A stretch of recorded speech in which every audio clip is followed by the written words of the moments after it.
Sa mga naghahanap ng lipat agad, maganda ang location kasi 15 minutes nasa MOA ka na.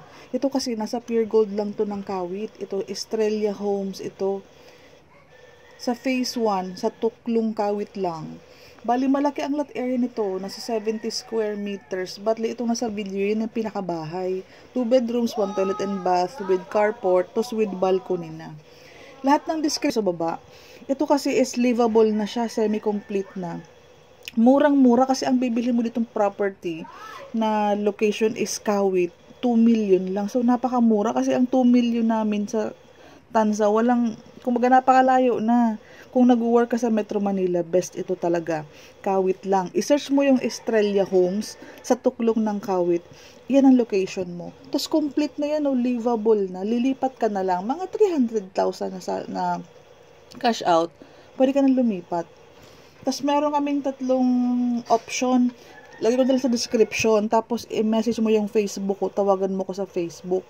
Kasi ano to, 1 unit lang. The best talaga po ang Kawit sa 2 million. Wala pong 2 million na around Kawit. Nag-iisa lang po ito. Estrella Home. Pwede mo po yan i-search. Napakalapit po niyan. Sa mga buyer ko na ayaw ng tansa, ng gentry, at least may option tayo na isa lang. Isang option, Kawit naman ito. Best buy ito kasi napakamura at 2 million. Tas Kawit near Metro Manila. Ayan siya. Daily tripping. Kakilala namin ang nagpo-proseso nito. Bali, head namin siya. 2 million. Ang 2 million po kasi is tansa rate. Dulo ng tansa, 2 million. Ito po, Kawit lang.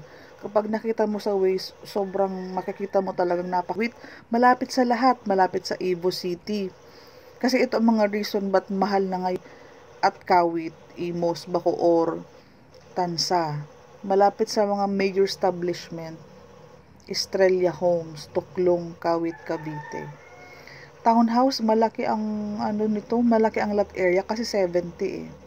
Malapit sa Pure Gold. Sa mga ayaw ng tansa, tas pasok sa budget mo yung ganitong presyo. RFO pati ito as in lilipatan mo na mo siya.